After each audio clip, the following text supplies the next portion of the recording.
This is one of my favourite story. ಈ ಸ್ಟೋರಿಯಲ್ಲಿ ನೀವಿರ್ತೀರಾ, ಈ story ನಿಮ್ಮ ಸ್ಟೋರಿ, ಈ ಸ್ಟೋರಿ ನಿಮ್ಮ ಜೀವನದ ಸ್ಟೋರಿ.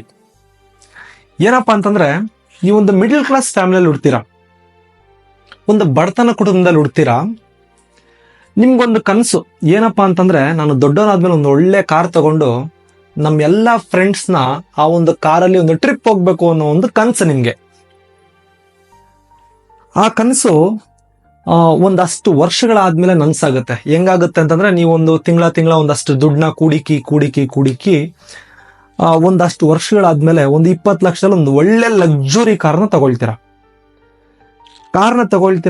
ಎಲ್ಲ ನಿಮ್ಮ ಫ್ರೆಂಡ್ಸ್ಗೆಲ್ಲ ಇನ್ಫಾರ್ಮ್ ಮಾಡ್ತೀರಾ, ಈ ತರ ಕಾರ್ ತಗೊಂಡಿದ್ದೀನಿ ಕಣ, ಎಲ್ಲರೂ ಒಂದು ವಾರ ರಜಾ ಹಾಕೊಂಡ್ಬಿಡ್ರಿ, ಅದು ಏನು ಖರ್ಚಿರುತ್ತೋ ಅದನ್ನ ನಾನೇ ನೋಡ್ಕೊಳ್ತೀನಿ. ಈ ಹೈದರಾಬಾದು, ಚೆನ್ನೈ, ಮತ್ತೆ ಈ ಒಂದು ಮುಂಬೈ, ಕನ್ಯಾಕುಮಾರಿ ಎಲ್ಲ ಒಂದು ರೌಂಡ್ ಹಾಕೊಂಡ್ ಬರೋಣ ಬನ್ರಿ ಅಂತ ಅಂದ್ಬಿಟ್ಟು ನಿಮ್ ಫ್ರೆಂಡ್ಸ್ನ ರಿಕ್ವೆಸ್ಟ್ ಮಾಡ್ತೀರಾ. ನಿಮ್ ಫ್ರೆಂಡ್ಸ್ ಎಲ್ಲ ಏನ್ ಮಾಡ್ತಾರೆ, ಬಿಡು ಇವನೇ ಎಲ್ಲ ಖರ್ಚು ಮಾಡ್ತಾನಲ್ವಾ ಅಂತ ಅಂದ್ಬಿಟ್ಟು ಅವ್ರ ಕೆಲ್ಸಗಳಿಗೆಲ್ಲ ರಜಾ ಹಾಕೊಳ್ತಾರೆ. ರಜಾ ಹಾಕೊಂಡಿದ್ದಾದ್ಮೇಲೆ ಇವನು ಹೇಳ್ತಾನೆ, ನೋಡ್ರೋ ಈ ಥರದ ದಿನ ಬಂದ್ಬಿಡ್ರಿ, ನಮ್ಮನೆಗೆ ಬಂದ್ಬಿಡ್ರಿ, ಬೆಳಗ್ಗೆ ಎದ್ದು ನಮ್ಮನೆಯಿಂದನೇ ಬಿಡೋಣ ಅಂತ ಅಂದ್ಬಿಟ್ಟು ಹೇಳ್ತಾನೆ. ಆದ್ರೆ ಹಿಂದಿನ ದಿನ ಅವನ ಫ್ರೆಂಡ್ಸ್ ಎಲ್ಲರೂ ಬಂದ್ಬಿಟ್ಟು ಅವ್ರ ಮನೆಗೆ ಬಂದ್ಬಿಡ್ತಾರೆ. ನೈಟ್ ಅವ್ರ ಮನೆಯಲ್ಲೇ ಆಲ್ಟ್ ಆಗ್ತಾರೆ. ಅದು ನಿಮ್ಮ ಮನೆಯಲ್ಲೇ ಆಲ್ಟ್ ಆಗ್ತಾರೆ. ನಿಮ್ಮ ಮನೇಲಿ ಆಲ್ಟ್ ಆಗಿದ್ದಾದ್ಮೇಲೆ ಬೆಳಗ್ಗೆ ಎದ್ದೊಳ್ತೀರಾ. ಬೆಳಗ್ಗೆ ಎದ್ಮೇಲೆ ಎಲ್ಲರೂ ಫ್ರೆಶ್ ಅಪ್ ಆಗ್ತಾರೆ. ಫ್ರೆಶ್ ಅಪ್ ಆಗಿ ಇನ್ನೊಂದು 7:30-8 ಗಂಟೆಗೆ ಎಲ್ಲರೂ ಬಿಡ್ತಿದ್ದೀರಾ. 7:30-8 ಗಂಟೆಗೆ ಬಿಡ್ತೀರಾ, ನಿಮ್ಮ ಮನೆ ಬಿಡ್ತೀರಾ. ಬೆಂಗಳೂರಲ್ಲಿ ಫಸ್ಟ್ ಬೆಂಗಳೂರಿಗೆ ಹೋಗ್ತೀರಾ. ಬೆಂಗಳೂರಲ್ಲಿ ಒಂದು ಟ್ರಾಫಿಕಲ್ಲಿ ಸಿಕ್ಕಾಕೊಳ್ತೀರಾ. ನೀವು ಒಂದು ರೆಡ್ ಸಿಗ್ನಲ್ ಬಿದ್ದೋಗ್ಬಿಡುತ್ತೆ. ನೀವೇ ಡ್ರೈವರು, ಒಂದು ರೆಡ್ ಸಿಗ್ನಲ್ ಬಿದ್ದಿದೆ. ಆಗ ಆ ಒಂದು ಸಿಗ್ನಲ್ ಅಲ್ಲಿ ಒಬ್ಬ ನಾಯಿದು ಬೊಂಬೆ ಮಾರ್ಕೊಂಡು ಬರ್ತಾನೆ. ಆ ನಾಯಿ ಬೊಂಬೆ ಹೆಂಗಿರುತ್ತೆ ಅಂತಂದ್ರೆ, ಆ ನಾಯಿ ತಲೆ ಅಲ್ಲಾಡಿಸ್ತಾ ಇರುತ್ತೆ, ನೋಡಿರ್ತೀರಾ ಅನ್ಸುತ್ತೆ. ಅದನ್ನ ಕಾರಲ್ಲಿಟ್ರೆ ಆ ಗಾಡಿ ಮೋಷನ್ ಹೆಂಗಾಗುತ್ತೆ, ಅದ್ರ ಮೋಷನ್ ಹೆಂಗಾಗುತ್ತೆ ಅದೇ ರೀತಿ ಅದ್ರ ತಲೆನೂ ಅಲ್ಲಾಡ್ತಿರುತ್ತೆ. ಈ ತರದೊಂದು ನಾಯಿ ಬೊಂಬೆ. ಗ್ಲಾಸ್ ಇಳಿಸ್ತೀರಾ. ಗ್ಲಾಸ್ ಇಳಿಸ್ಬಿಟ್ಟು ಅವನು ಕೇಳ್ತೀರಾ, ಎಷ್ಟು ಅಂತ ಕೇಳ್ತೀರಾ. ಅವನು ಹೇಳ್ತಾನೆ 100 ರೂಪಾಯಿ ಅಂತ ಹೇಳ್ತಾನೆ. ನೀವು ಕೇಳ್ತೀರಾ 50 ರೂಪಾಯಿ ಕೇಳ್ತೀರಾ. ಆದ್ರೆ ಅವನು ಹೇಳ್ತಾನೆ, ಸರ್ 90 ರೂಪಾಯಿ ಕೊಟ್ಬಿಡಿ ಅಂತಂದ್ಬಿಟ್ಟು. ನೀವು ಕೇಳ್ತೀರಾ, ಇಲ್ಲ ಲಾಸ್ಟ್ ಫೈನಲ್ 60 ರೂಪಾಯಿ ಕೊಡ್ತೀನಿ ಅಂತ. ಅವನು ಹೇಳ್ತಾನೆ, ಇಲ್ಲ ಸರ್ ನಮಗೂ ಬೇಡ ನಿಮ್ಗೂ ಬೇಡ, ಫೈನಲ್ 80 ರೂಪಾಯಿ ಸರ್ ಅಂತ ಹೇಳ್ತಾನೆ. ನೀವು ಹೇಳ್ತೀರಾ, ಸರಿ ಆಯ್ತು, ನನಗೂ ಬೇಡ ನಿನಗೂ ಬೇಡ, 70 ರೂಪಾಯಿ ಫೈನಲ್ ಅಪ್ಪ ಅಂತ ಹೇಳ್ತಾರೆ. ನೀವು 70 ರೂಪಾಯಿ, ಅವನು 80 ರೂಪಾಯಿ. ಆಗ ಫೈನಲ್ ಆಗಿ ಹೇಳ್ತಾನೆ, ಇಲ್ಲ ಸರ್ ನನ್ನ ಕೈಯಲ್ಲಿ ಆಗಲ್ಲ, ನನ್ನ ಬಂಡವಾಳನೇ ಇದಕ್ಕಿಂತ ಜಾಸ್ತಿ ಇದೆ, ಆಗಲ್ಲ ಸರ್, ನಾನು 80 ಲಾಸ್ಟ್ ಸರ್, 80ಕ್ಕಿಂತ ಕೆಳಗಡೆ ಬರಲ್ಲ ಅಂತ. ನೀವ್ ಹೇಳ್ತೀರಾ, ಇಲ್ಲ ನಾನು 70ಕ್ಕಿಂತ ಮೇಲೆ ಹೋಗೋದೇ ಇಲ್ಲ ಅಂತ ಅಂದ್ಬಿಟ್ಟು ನೀವ್ ಹೇಳ್ತೀರಾ. ಅಷ್ಟೊತ್ತಿಗೆ ಮುಂದೆಗಡೆ ರೆಡ್ ಸಿಗ್ನಲ್ ಇರ್ತಕ್ಕಂಥದ್ದು ಗ್ರೀನ್ ಸಿಗ್ನಲ್ ಆಗ್ಬಿಡುತ್ತೆ. ಗ್ರೀನ್ ಸಿಗ್ನಲ್ ಆದ್ಮೇಲೆ ನಿಮ್ಮ ಕಾರ್ನ ಹಿಂದೆ ಭಾಗದಲ್ಲಿ ಇರ್ತಕ್ಕಂಥ ಎಲ್ಲಾ ಕಾರುಗಳು, ಗಾಡಿಗಳು ಆರನ್ ಹೊಡೆಯಕ್ಕೆ ಸ್ಟಾರ್ಟ್ ಮಾಡ್ತಾರೆ. ಆಗ ನೀವೇನ್ ಮಾಡ್ತೀರಾ, ಆ ಒಂದು ಗೊಂಬೆನ ತಗೊಂಡಿರಾ, ಮುಂದೆ ಹೊರಟೋಗ್ತೀರಾ. ಒಂದು 5-6 ಕಿಲೋಮೀಟರ್ ಹೋಗ್ತೀರಾ. ತುಂಬಾ ಬೇಜಾರಾಗ್ತಿರುತ್ತೆ, ಇನ್ನೊಂದು 10 ರೂಪಾಯಿ ರೈಸ್ ಮಾಡಿದ್ರೆ ನಾನೊಂದು ಆ ಒಂದು ನಾಯಿ ಗೊಂಬೆನ ತಗೋಬೋದಿತ್ತಲ್ವಾ. ಈ ಒಂದು 20 ಲಕ್ಷ ರೂಪಾಯಿ ಕಾರ್ ತಗೊಂಡಿದ್ದೀನಿ, ಒಂದು 10 ರೂಪಾಯಿ ರೈಸ್ ಮಾಡಿದಿದ್ರೆ, ಒಂದು 10 ರೂಪಾಯಿ ಕೊಟ್ಟಿದ್ರೆ ನನಗೊಂದು ಆ ನಾಯಿ ಗೊಂಬೆನೆ ಬರ್ತಿತ್ತು ಅಂತ ಅಂದ್ಬಿಟ್ಟು ತುಂಬಾ ಬೇಜಾರಾಗುತ್ತೆ. ಒಂದು 2 ಅವರ್ ಫುಲ್ಲು ಬೇಜಾರಲ್ಲೇ ಹೋಗ್ತೀರಾ. ಒಂದು 2 ಅವರ್ ಓಡಿಸ್ಕೊಂಡು ತುಂಬಾ ಬೇಜಾರಾಗ್ತಿರುತ್ತೆ. 10 ರೂಪಾಯಲ್ಲಿ ಒಂದು ನಾಯಿ ಮಿಸ್ ಆಯ್ತಲ್ವಾ ಅಂತ ಅಂದ್ಬಿಟ್ಟು ಅವ್ರ ಫ್ರೆಂಡ್ಸ್ ಎಲ್ಲ ಹೇಳ್ತಿರ್ತಾರೆ, ಇಲ್ಲ ಕಣೋ ನೆಕ್ಸ್ಟ್ ಸಿಗ್ನಲ್ ಸಿಗುತ್ತೆ, ನೆಕ್ಸ್ಟ್ ಸಿಟಿಯಲ್ಲಿ ಸಿಗುತ್ತೆ. ಎಲ್ಲೂ ಸಿಗಲ್ಲ. ಹೆಚ್ಚು ಕಡಿಮೆ ಒಂದು 2 ಅವರ್ 3 ಅವರ್ ಆಗ್ಬಿಡುತ್ತೆ. ಹೆಚ್ಚು ಕಡಿಮೆ 100-150 ಕಿಲೋಮೀಟರ್ ಹೊರಟೋಗೋರ ಸಿಗ್ನಲ್ ಬಿಟ್ಟು. ಈಗ ನೀವ್ ಹೇಳ್ಬೇಕು, ಈಗ ನೀವು 100-150 ಕಿಲೋಮೀಟರ್ ಹೊರಟೋಗಿದ್ದೀರಾ. ಈಗ ನೀವು ವಾಪಸ್ ಬಂದು ಆ ನಾಯಿ ಗೊಂಬೆನ ತಗೊಳ್ತೀರಾ, ಇಲ್ಲ ಅಂತಂದ್ರೆ ಆ ಒಂದು ಟೆನ್ಷನ್ ಅಲ್ಲಿ ನಂಗೆ ಬೇಜಾರಾಗೋಯ್ತಪ್ಪ ಮನ್ಸು, ಯಾಕೋ 10 ರೂಪಾಯಿಗೆ ನಾನು ನಾಯಿ ಗೊಂಬೆ ಬಿಟ್ಬಿಟ್ಟು ಅಂತ ಅಂದ್ಬಿಟ್ಟು ನಿಮ್ ಕಾರ್ ತಗೊಂಡೋಗಿ ಅಲ್ಲಿ ಮುಂದೆಗಡೆ ಯಾವ್ದೋ ಲಾರಿ ಬರ್ತಿರ್ತಲ್ಲ, ಗುದ್ಬಿಟ್ಟು ಸತ್ತೋಗ್ಬಿಡ್ತೀರಾ. ಅದು ನಿಮ್ಗೆ ಬಿಡ್ತೀನಿ, ಏನ್ ಮಾಡ್ತೀರಾ?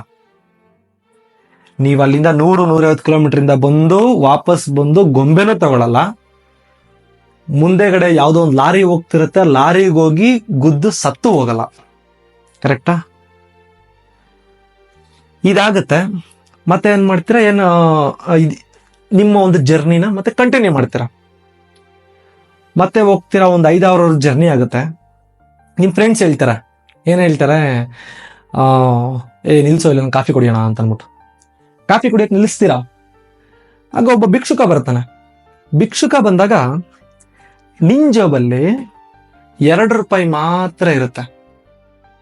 ಒಬ್ಬ ಭಿಕ್ಷುಕ ಬಂದಾಗ ನಿನ್ ಜೇಬಲ್ಲಿ 2 ರೂಪಾಯಿ ಮಾತ್ರ ಇರುತ್ತೆ. ಫುಲ್ ಜಾಬೆಲ್ಲ ಹುಡುಕ್ತಿದ್ದೀರಾ, 1 ರೂಪಾಯಿ ಮಾತ್ರ ಕೊಡಕ್ ನಿಮ್ಗೆ ಮನ್ಸಾಗ್ತಾ ಇದೆ, 2 ರೂಪಾಯಿ ಕೊಡಕ್ ಮನ್ಸಾಗ್ತಿಲ್ಲ. ಹುಡುಕ್ತೀರಾ, ನಿಮ್ ಫ್ರೆಂಡ್ಸ್ನೆಲ್ಲ ಕೇಳ್ತೀರಾ, ಯಾವನ ಹತ್ರನೂ 1 ರೂಪಾಯಿ ಇರಲ್ಲ, 2 ರೂಪಾಯಿ ನಿಮ್ ಹತ್ರ ಐತೆ, ಮತ್ತೆ 2 ರೂಪಾಯಿ ಮಾತ್ರ ನಿಮ್ಗೆ ಕೊಡಕ್ ಮನ್ಸು ಬರ್ತಿಲ್ಲ. ಏನ್ ಮಾಡ್ತೀರಾ, ಇಲ್ಲ ಅಂತ ಅಂದ್ಬಿಟ್ಟು ಆ ಭಿಕ್ಷುಕ್ ಕಳಿಸ್ಬಿಡ್ತೀರಾ. ಆಮೇಲೆ ನೀವು ಕಾರ್ ಹತ್ತೀರಾ ಹೋಗಿ. ಆಮೇಲೆ ಬೇಜಾರಾಗುತ್ತೆ ನಿಮ್ಗೆ, 2 ರೂಪಾಯಿ ಇತ್ತಲ್ವಾ, 2 ರೂಪಾಯಿ ಕೊಡ್ಬೋದಿತ್ತಲ್ವಾ, ಬೇಜಾರಾಗ್ತಿದೆ ಅಂತ ಅಂದ್ಬಿಟ್ಟು ಅಲ್ಲಿಂದ ಒಂದು 15-20 ಕಿಲೋಮೀಟರ್ ಹೋಗೋರ್ಗು ಬೇಜಾರು.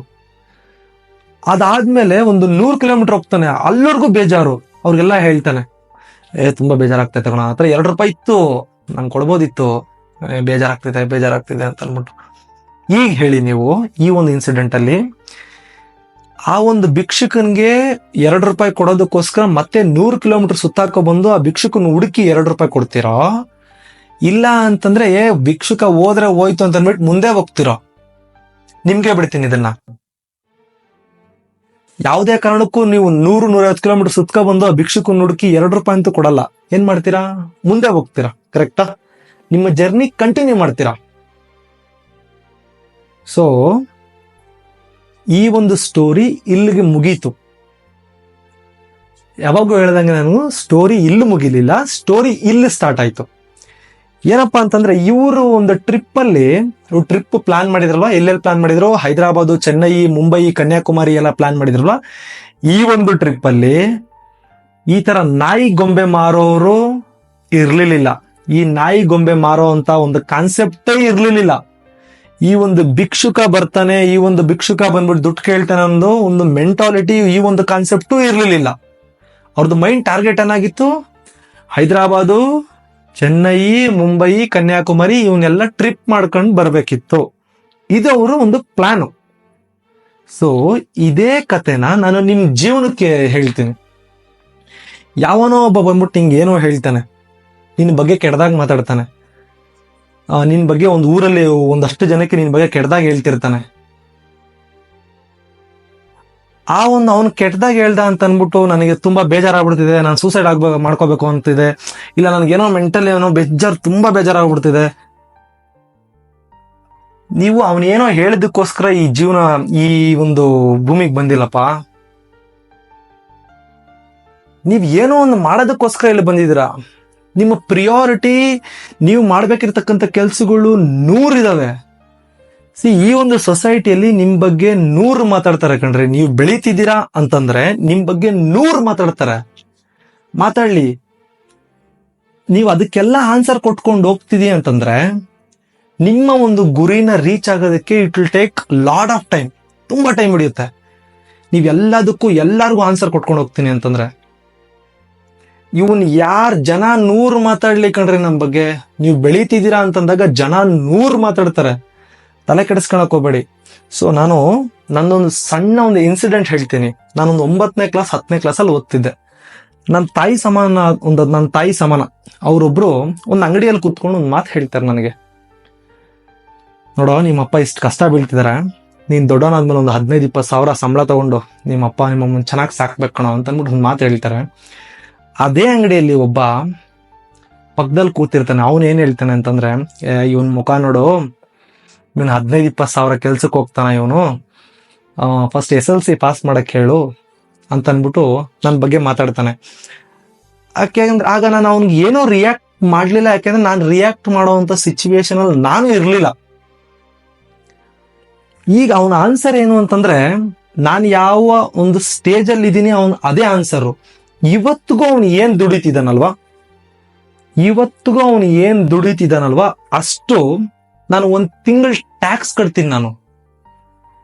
ಅವನಿಗೆ ನನ್ನ ಆನ್ಸರ್ ಏನು ಅಂತಂದ್ರೆ, ನಾನು ಇವತ್ತು ಏನ್ ಟ್ಯಾಕ್ಸ್ ಕಟ್ತಿದ್ದೀನಲ್ವಾ ಇದೇ ಅವನಿಗೆ ಆನ್ಸರು. ಇನ್ನೊಂದಷ್ಟು ಜನ ಹೇಳ್ತಾರೆ, ಭಗತ್ಗೆ ಎಲ್ಲೋ ಲ್ಯಾಟ್ರಿ ಹೊಡೆದಿದೆ, ಒಂದಷ್ಟು ದುಡ್ಡು ಎಲ್ಲಿ ನಾನು ತಂದಿದ್ದಾನೆ, ಏನೋ ಮಾಡಿದಾನೆ ಗೋಲ್ಮಾಲು, ಸಮಥಿಂಗ್ ಏನೇನೋ ಹೇಳ್ತಾರೆ. ಗೋಲ್ಮಾಲ್ ಮಾಡಿದಂತಾನೆ. ಈ ಒಂದು ಸಂವಿಧಾನದಲ್ಲಿ ಅಡಿಯಲ್ಲಿ ಬದುಕ್ತಿದಿರ್ತಾನೆ. ನೀವೆಲ್ಲ ಯಾರ್ಯಾರು ಗೋಲ್ಮಾಲ್ ಮಾಡಿದಾನೆ ಅಂತ ಹೇಳ್ತಿದ್ರಲ್ವಾ, ಏನಿಲ್ಲ, ಸಿಂಪಲ್ ಆಗಿ ನಂದು ಪ್ಯಾನ್ ನಂಬರ್ ಕಲೆಕ್ಟ್ ಮಾಡ್ಕೊಳ್ಳಿ ಸಾಕು. ಪ್ಯಾನ್ ನಂಬರ್ ಕಲೆಕ್ಟ್ ಮಾಡ್ಕೊಂಡು ನನ್ನ ಪ್ಯಾನ್ ನಂಬರ್ಗೆ ಎಷ್ಟು ಅಕೌಂಟ್ಸ್ ಲಿಂಕ್ ಆಗಿದೆ ಅನ್ನೋ ಒಂದು ಇನ್ಫಾರ್ಮೇಶನ್ ತಗೊಳ್ಳಿ ಸಾಕು. ಬೇಕು ಅಂತಂದ್ರೆ ಡೈರೆಕ್ಟ್ ಆಗೇ ಬಂದು ಕೇಳಿ ಕೊಡ್ತೀನಿ. ತಗೊಳ್ಳಿ, ಆ ಡೀಟೇಲ್ಸ್ ತಗೊಳ್ಳಿ, ಟ್ರ್ಯಾಕ್ ಮಾಡಿ. 15-20 ವರ್ಷದಿಂದ ಎಲ್ಲ ಕ್ಯಾಶ್ ಟ್ರಾನ್ಸಾಕ್ಷನ್ ಆಗ್ತಿತ್ತು, ಈಗ ತುಂಬಾ ಕಡಿಮೆ. ಈಗೆಲ್ಲ ಆನ್ಲೈನ್ ಇದೆ, ಏನು ಫ್ರಾಡ್ ಮಾಡಕ್ಕೆ ಈಗ ಅಷ್ಟೇ ಫ್ರಾಡ್ ಮಾಡೋದಕ್ಕೆ ಆಗೋದಿಲ್ಲ ಅಲ್ವಾ. ಹೋಗಿ ಇನ್ವೆಸ್ಟಿಗೇಷನ್ ಹಾಕಿ, ಈ ಒಂದು ಸಂವಿಧಾನದಲ್ಲಿ ಅಡಿಯಲ್ಲಿ ಬದುಕ್ತಿದೀವಿ ನಾವೆಲ್ಲ. ಒಂದು ಕೇಸ್ ಫೈಲ್ ಮಾಡಿ, ಇನ್ವೆಸ್ಟಿಗೇಷನ್ ಆಗ್ಲಿ ನನ್ನ ಮೇಲೆ ಅಂತ. ಇನ್ವೆಸ್ಟಿಗೇಷನ್ ಆಗುತ್ತೆ, ಒಂದು ರಿಪೋರ್ಟ್ ಸಿಗುತ್ತೆ, ನಿಮ್ಗೂ ಒಂದು ಖುಷಿ ಸಿಗುತ್ತೆ, ಎಲ್ಲಿಂದ ಇವನು ದುಡ್ಡು ಬರ್ತಿದೆ ಅಂತ ಅನ್ಬಿಟ್ಟು. ಸೊ ನಮ್ ಪ್ರತಿಯೊಬ್ಬರಲ್ಲೂ ಕೇಳ್ಕೊಳೋದು ಏನು ಅಂತಂದ್ರೆ, ನೀವು ಬೆಳೀತಿದ್ದೀರಾ ಅಂತಂದ್ಮೇಲೆ ನಿಮ್ ಬಗ್ಗೆ 100 ಜನ 100 ಮಾತಾಡ್ತಾರೆ ಕಣ್ರಿ. ಎಲ್ಲಿಂದ ಹೊಡೆದವನ ಕಣ ದುಡ್ಡು, ಇವನೇನೋ ಮಾಡ್ತಾವನ ಕಣ. ಹಂಗಾದ್ರೆ ನೀವು ಒಬ್ಬರ ಬಗ್ಗೆ ಚಿಲ್ಲರೆ ಕೆಲಸ ಮಾಡ್ಕೊಂಡು ಒಬ್ಬರ ಬಗ್ಗೆ ಕೆಟ್ಟದಾಗ ಮಾತಾಡ್ಕೊಂಡು ನೀವು ಅದಕ್ಕೆ ಟೈಮ್ ಸ್ಪೆಂಡ್ ಮಾಡ್ತಿದಾರಲ್ಲ, ಅದೇ ತರ ನಾನು ಸ್ಪೆಂಡ್ ಮಾಡ್ಬೇಕಿತ್ತ? ನಾನು ಆ ತರ ಸ್ಪೆಂಡ್ ಮಾಡಿದ್ರೆ ಟೈಮು ನಾನು ಇಲ್ಲಿರ್ತಿರ್ಲಿಲ್ಲ. ಸೊ ಪ್ರತಿಯೊಬ್ಬರಲ್ಲೂ ನಾನು ಕೇಳ್ಕೊಳ್ಳೋದೊಂದೇ, ನೀವು ಏನಾದ್ರೂ ಬೆಳೀತಿದ್ದೀರಾ ಅಂತಂದ್ರೆ ಈ ತರ ಒಂದು ಮಾತು ಕೇಳೋದಕ್ಕೆ ರೆಡಿ ಇರಬೇಕು. ಒಂದು ಯಾವತ್ತು ಚಿಲ್ಡ್ರನ್ನೇ ಸೌಂಡ್ ಮಾಡೋದು ಕಣ್ರಿ, ಚಿಲ್ಡ್ರನ್ನೇ ಸೌಂಡ್ ಮಾಡೋದು, ನೋಟ್ ಯಾವತ್ತು ಸೌಂಡ್ ಮಾಡಲ್ಲ, ಸರಿನಾ? ಈ ಚಿಲ್ಡ್ರೆಗಳ ಬಗ್ಗೆ, ಈ ಭಿಕ್ಷುಕರ ಬಗ್ಗೆ, ಆಯ್ತಾ, ಈ ಒಂದು ಕಥೆಯಲ್ಲಿ ನಾಯಿ ಬೊಂಬೆ ಮಾರೋರ್ ಬಗ್ಗೆ ಯಾವತ್ತೂ ತಲೆ ಕೆಡಿಸ್ಕೊಳಕ್ ಹೋಗ್ಬೇಡಿ, ಓಕೆನಾ? ಪ್ರತಿಯೊಬ್ಬರ ಜೀವನದಲ್ಲೂ ಈ ತರ ಚಿಲ್ಡ್ರೆಗಳು ಬರ್ತಾ ಇರ್ತಾರೆ. ನಾವಿಲ್ಲಿ ಏನಕ್ಕೆ ಬಂದಿದೀವಿ ಅನ್ನೋದು ಮಾತ್ರ ಇಂಪಾರ್ಟೆಂಟ್. ಇಲ್ಲಿ ಸಿಂಪಲ್ ಒಂದು ಟ್ವಿಸ್ಟ್ ಕೊಡ್ತೀನಿ ನೋಡಿ. ಇಲ್ಲಿ ಇಫ್ ಇನ್ ಕೇಸ್ ಏನಾದ್ರು ಅವತ್ತು ನೀವು ಒಂದು 100 ಕಿಲೋಮೀಟರ್ ಹೋದ್ಮೇಲೆ ನಾಯಿ ಬೊಂಬೆ ತಗೋಬೇಕು ಅಂತ ವಾಪಸ್ ಬಂದು ಮತ್ತೆ ನಾಯಿ ಗೊಂಬೆ ತಗೊಂಡು ವಾಪಸ್ ಹೋಗಿದ್ದಿದ್ರೆ ಏನಾಗ್ತಿತ್ತು? ಇಲ್ಲಿ ಏನು ಆಗ್ತಿರ್ಲಿಲ್ಲ. ನಿಮ್ಮೊಂದು ಟ್ರಿಪ್ ಏನಿತ್ತು, ಒಂದಿನ ಇಲ್ಲ ಒಂದು ಅರ್ಧ ದಿನ ಎಕ್ಸ್ಟ್ರಾ ಆಗ್ತಿತ್ತು, ಕರೆಕ್ಟಾ? ಸೇಮ್ ಥಿಂಗ್ ನಿಮ್ಮ ಲೈಫಲ್ಲೂ ಅಷ್ಟೇ. ನಿಮ್ ಬಗ್ಗೆ ಏನೋ ಒಬ್ಬ ತುಂಬಾ ಬೇಜಾರಾಗಿದ್ದೀರಾ, ಹೋಗ್ತೀರಾ, ಅವನಿಗೆ ರಿಯಾಕ್ಟ್ ಮಾಡ್ತೀರಾ, ಸಮಥಿಂಗ್ ಇನ್ನೇನೋ ಆಗುತ್ತೆ. ಇನ್ನೇನೋ ಆದ್ಮೇಲೆ ನಿಮ್ಮ ಗುರಿನ ರೀಚ್ ಆಗೋದು ಒಂದಷ್ಟು ದಿನ ಲೇಟ್ ಆಗುತ್ತೆ. ಏನೋ ಸಮಥಿಂಗ್ ಒಂದು ಇನ್ಸಿಡೆಂಟ್ ಆಗುತ್ತೆ, ನಿಮ್ಮ ಗುರಿನ ರೀಚ್ ಆಗೋದು ಒಂದಷ್ಟು ದಿನ ಮುಂದಕ್ಕೆ ಹೋಗುತ್ತೆ ಅಷ್ಟೇ. ಸೊ ನಾನು ಏನ್ ಹೇಳಕ್ ಇಷ್ಟಪಡ್ತೀನಿ ಅಂತಂದ್ರೆ, ಈ ತರ ನೆಗೆಟಿವ್ ಮಾತಾಡೋರ್ಗೆ, ಈ ತರ ಒಂದು ನಿಮ್ ಬಗ್ಗೆ ಕೆಟ್ಟದಾಗ ಮಾತಾಡೋರ್ಗೆ ಯಾವುದೇ ಕಾರಣಕ್ಕೂ ಕಿವಿ ಕೊಡಕ್ ಹೋಗ್ಬೇಡಿ. ನಿಮ್ಮ ಗುರಿ ಏನು ಅದ್ರ ಬಗ್ಗೆ ಮಾತ್ರ ಕಾನ್ಸಂಟ್ರೇಟ್ ಮಾಡಿಕೊಂಡು ನಿಮ್ಮ ಗುರಿನ ಮುಟ್ಟೋದಕ್ಕೆ ಪ್ರಯತ್ನ ಪಡಿ ಅಂತ ಹೇಳ್ತಾ, ಈ ಒಂದು ಕಥೆಯ ಸಾರಾಂಶ ನಿಮ್ಗೆಲ್ರಿಗೂ ಗೊತ್ತಾಯ್ತು ಅಂತ ಹೇಳ್ತಾ, ಮುಂದಿನ ವಿಡಿಯೋದಲ್ಲಿ ಇನ್ನು ಒಂದು ಒಳ್ಳೆ ಬೇರೆ ಕಥೆನ ತರ್ತೀನಿ ಅಂತ ಹೇಳ್ತಾ, ನಾನು ನಿಮ್ಮ ಭಗತ್ ಸಿಂಗ್ ಮುರುಗಮಲೆ. Thank you.